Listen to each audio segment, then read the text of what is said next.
Pekan ini jagat hiburan seolah diguncang keterkejutan luar biasa. Bagaimana tidak, tak ada angin, tak ada hujan, tiba-tiba saja video yang merekam insiden terlindasnya artis Cynthia Ramlan saat melakoni syuting muncul menjadi viral di dunia maya. Usut punya usut, pengambilan gambar yang seharusnya hanya menunjukkan adegan kecelakaan tersebut rupanya berubah dari drama berbalik benar-benar menjadi petaka yang nyaris merenggut nyawa Cynthia.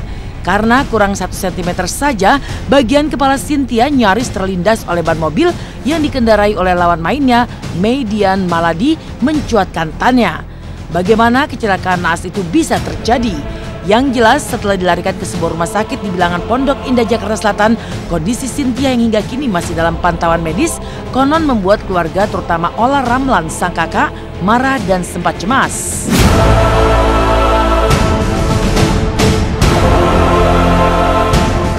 Bagian sininya udah kena bempernya kan, udah masuk ke dalam tapi nggak kena ban. Jadi udah masuk ke dalam nggak kena ban. Nah kalau kena ban ya udah bye. Ya saya juga pastinya saya marah ya, nggak terima ya. Tapi mau gimana? Keluarga lain Mbak? Pasti reaksi semuanya marah. Reaksi pertama pasti kesel dan marah lah, emosi karena kenapa itu bisa terjadi gitu, kenapa bisa ini. Cuman ya dari pihak PH-nya segala macam juga berusaha untuk mempertanggungjawabkan. Kenapa saya salah kok di sini? Saya salah. Saya salah, saya mengakuin secara gentle saya salah, saya minta maaf sebesar-besarnya. Kalau saya ngebut, nggak akan mungkin sebisa apapun itu akan geser. Akan begitu, itu kan diedit. Saya nggak tahu siapa yang edit, ya namanya udah di YouTube, diedit. Lalu saya ngerem, nggak seperti itu.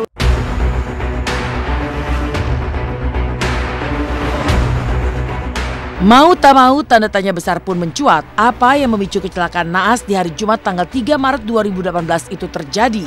Jika tidak ada asap, tanpa ada api, bagaimana mobil yang dikendarai oleh Median mendadak bisa mengalami insiden di luar dari skenario dan berujung kecelakaan miris yang membuat Cynthia Ramlan sempat dirawat di rumah sakit? Mungkinkah Median berada di bawah pengaruh alkohol atau narkoba? Jawabnya pun mengejutkan. Pasalnya, Median pun langsung melakukan tes urin dengan hasil seperti berikut ini. Kaget, shock, karena memang mereka tahu saya itu bukan alkohol, saya itu tidak narkoba. Pekerjaan saya DJ, saya nyanyi juga, tapi alhamdulillah untuk menyentuh pun saya tidak pernah. Teman-teman dekat saya, bukan saya ngebela diri, boleh sok tanya, tapi memang ini murni ketidaksengajaan. Ya gitu aja, dan hasilnya juga saya bawa kan. Kalau nggak ada bukti kan nggak enak, langsung nggak pakai lama, langsung. Dan walaupun tidak ada patah tulang, tapi kan di situ kayak keguling itulah, bisa lihat lah ya sakit lah dadanya. Sekarang dia kondisinya sesek banget dadanya dan kayaknya mau MRI. Apa untuk jalan atau ngomong apa ketawa aja sakit gitu. Jadi dia nggak bisa, pokoknya nggak enak lah saya ngelihatnya.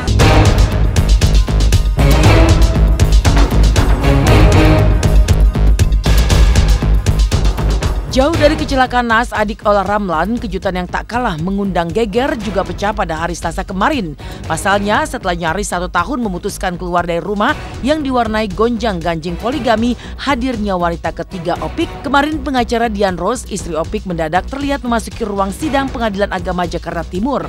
Usut punya usut, ternyata diam-diam Dian telah melayangkan gugatan cerainya kepada Opik lewat sang pengacara. Ironisnya, meski mengajukan gugatan cerai, namun pada sidang perdana gugatan cerainya kemarin, toh Dian tak terlihat menghadiri sidang tersebut.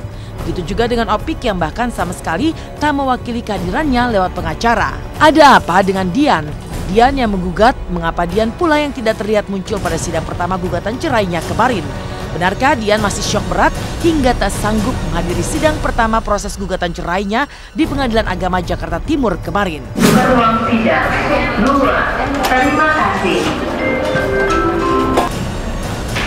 Sepakati ya, kalau sampai sidang terakhir tidak pernah hadir, coretnya kuasa hukumnya.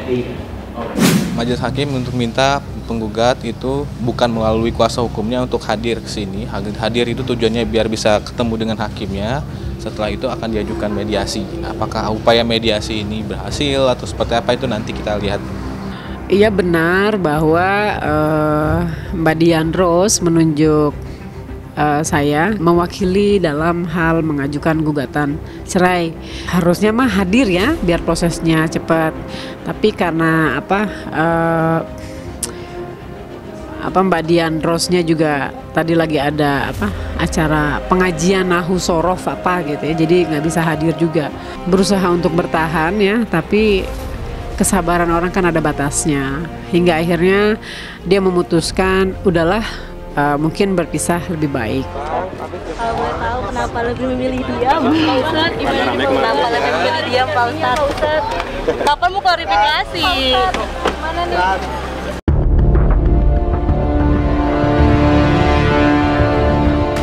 Tak pelak teka-teki pun muncul. Sudah sejak tahun 2017 lalu memilih untuk keluar dari rumah, mengapa baru sekarang Dian Rose memutuskan untuk secara resmi melayangkan gugatan cerai? Memiliki 6 orang anak, benarkah Dian tidak terima dipoligami hingga maju mundur menggugat Opik? Entahlah. Yang jelas sempat mengaku cemburu jika ada jemaah perempuan yang berusaha mendekati Opik sang suami. Kini lewat sang pengacara dengan berat hati, Dian berusaha ikhlas melepas Opik, namun dengan syarat. Apa saja syarat yang diajukan Dian dalam gugatan cerainya kepada Opik tersebut? Ya iya, aku orangnya terus terang gitu. Kalau aku nggak suka sama si A. Ya pasti ya, perempuan sih apalagi ya kalau nggak ditakutin kan. Ya cemburu ya pasti cemburu gitu, tapi Mas Opik lebih banyak kasih pengertian aja sama aku. Dan aku kan juga melihat langsung apa yang beliau aku kan sering ikut juga ya, jadi tahu tahulah sikapnya beliau, gimana beliau menghadapi fansnya gitu kan. Terus kalau lagi berkumpul sama teman-temannya gitu ya, aku membaca aja lah dari apa yang dia bersikap gitu kan, gitu ya. Kalau cemburu ya wajar lah cemburu. Memang ada beberapa permintaan klien saya kepada suaminya supaya semuanya selesai baik-baik. Saya belum bisa bicara panjang lebar karena sidang pertama aja belum dihadiri.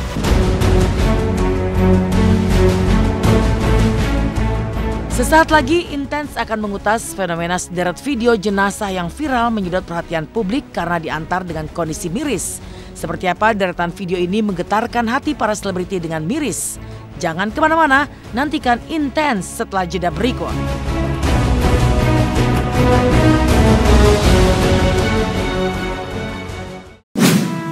Halo, selamat pagi pemirsa. Kembali lagi bersama saya, Natasha Manuela. Baru-baru ini publik hingga selebriti diguncang miris oleh sebuah video viral yang merekam seorang polisi yang sedang membantu membawa jenazah dengan motornya layaknya orang masih hidup. Namun tak hanya itu, ternyata ada pula yang menggunakan motor bak sampah untuk mengangkut jenazah. Sontak saja video-video ini membuat sejumlah selebriti terenyuh. Nah, bagaimanakah hal ini bisa terjadi dan apa pula penyebabnya? Mari kita simak setelah yang satu ini.